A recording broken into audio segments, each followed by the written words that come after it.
Today, we're going to be talking about questions to think about and to ask if you're thinking about buying a house with a family member or a friend.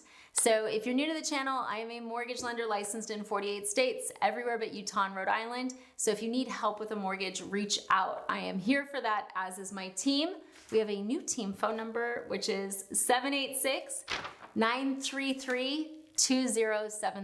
You can call, text, you get myself, Alyssa, Sandy, Linda, whoever's available is going to answer. On the weekends, we do enjoy our lives. I'm just going to say that so no one gets, hurt. Okay. I have seen this for look, I've been in the business for 17 years. One of the reasons that I work with a lot of buyers and my business has grown is I ask a lot of questions, and I also challenge people to think about the situations they're getting into. Because for me, it's not just about closing a loan. It's about making sure that ultimately you're comfortable with your decision and the potential drama is mitigated. Because of how much business I do, I also have people coming to me who are in terrible situations and they're trying to get out. So this video is, look, if I was looking at buying a house with a family member or a friend, these are the questions that I would be thinking about, and also the conversations I would be having. Because a lot of what I see is, yeah, my friend and I are gonna buy a house, it'll be cool, we're gonna rent together, but we're just gonna buy a house together. And I'm like, okay, that's great. We can definitely do that. However, have you guys talked about are you splitting the mortgage? Are you splitting utilities? Is someone paying more than the other? Also, what happens if one of you wants to sell and the other doesn't? Can you afford to take over their portion, or they can afford to take over yours? What if they can't? What if they start dating someone and they want to move out? What if they want to move that person in? What are the rules? Okay. Whether it's a family member or a friend, what is the situation? How is this financially set up? Okay. So by financially set up, we covered this, the bills, sit down. You've got to have that conversation, because when you are buying a house with someone, you're basically starting a business together. That's how I would compare it.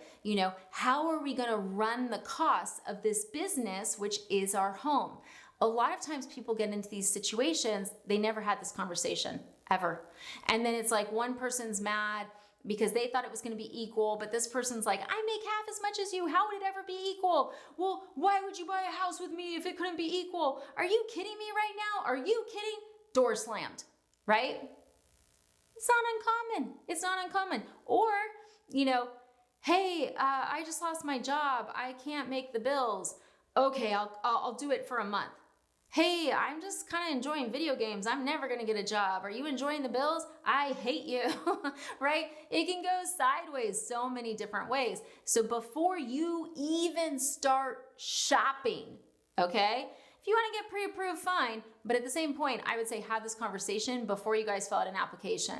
So how are the housing bills going to be split? Also, if you guys haven't lived together, how do you feel about air conditioning? If you're in a part of the country where you need air conditioning, there's some people that want the house at 80. There's other people that want it at 68. So how are we splitting the utilities? How is this going to work? How is the temperature going to work? Winter, same thing. How is this going to be split? Does one of you work from home and the other doesn't? How is this going to work? And then what are the house rules? Okay. Let's say right now, neither one of you are in a relationship. Okay, well, what if one of you gets in a relationship?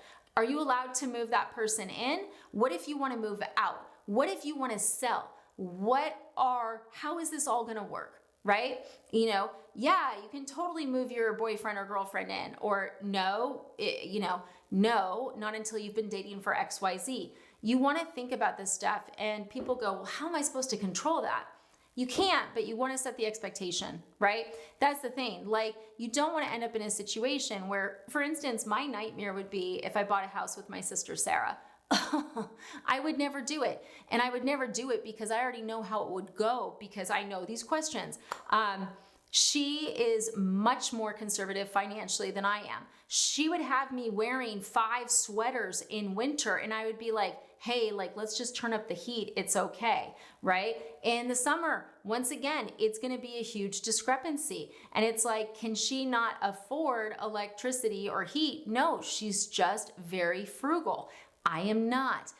How does the groceries work, right? Is it is one person taking one side of the fridge? Is it everybody shares? Are we splitting the grocery bills? How is this going to work? Because we're going to be living together, okay? The biggest issue I see, though, is who's making the mortgage payment, who's responsible for it, what percentage, and then what happens if one person wants to sell. That is the biggest thing. And I would say get a lawyer involved, especially on that ownership and sale portion, because I've seen it where people have houses where they've gone up a couple $100,000 in equity. I had two sisters once, and they bought it when they were both about 20, not in relationships. It was a good buy. Their dad is a very savvy investor, so he's like, this is great. The girls are going to put down, the lowest down payment. Let's get them in their first house.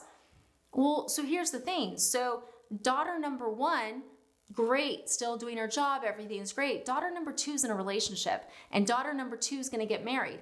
And daughter number two wants her money from this house. But daughter number one does not qualify to do a cash out refinance and pay off her sister. Okay, so what happens then? And that's why you want to map all of this stuff out ahead of time, because you don't want to end up in court with one person saying, I have a right to sell this property, but they really don't if you guys are 50-50. If you guys are 50-50, it's a nightmare.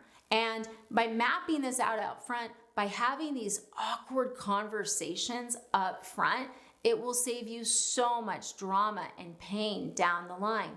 The other thing I would want to know is how are they financially? In terms of credit and how they pay their bills, I would want them to be similar to me. And what I mean by that is I pay my bills on time. I am neurotic, and my credit's important to me. And if I owned a house with someone that thought bills were I'll pay it right before it's due, no stress, no worries, it's just one late, I would lose my mind, right? So you want to make sure that you're on the same path with that. But overall, the biggest thing to consider is, what is the plan for this property, and what is the out clause for both of us if we decide we do not want to live together, okay? Because that's the thing. I had another one where it was two brothers and they had bought a house together, and the goal was to live there for a year, turn it into a rental, then they were going to go their separate ways. Well, one of the brothers had a girlfriend that moved in, and they didn't want to move. And they didn't want to turn it into a rental, and they were super happy where they were. And for them to move to another house would have cost them a lot more. And they're like, we don't care. And this brother's like, but I'm moving on with my life, and we said we'd turn this into a rental. And they're like, yeah, we don't care. And he's like, well, will you pay what the rent would be? No. So this guy's still stuck paying his portion of this house so that his brother and his girlfriend have a cheap place to live. Had this been mapped out before with a legal agreement, he would not be in this position. So look, it's an uncomfortable conversation. Yes, I think you should get a lawyer involved. This is an investment. This isn't a business. This is something that can go sideways fast. And whether it's your brother or your friend or your sister or your mother or your uncle, obviously, if you're thinking about buying a house together, you care about each other or your friends, and your relationship matters. And the last thing you want is it being destroyed because you didn't map this stuff out up front. And look, if you're having this conversation and you guys are on different paths, that tells you do not buy a house together. Okay. Thanks for watching, guys. I hope this was helpful, and I hope it saved at least one person from a nightmare. Thanks for watching.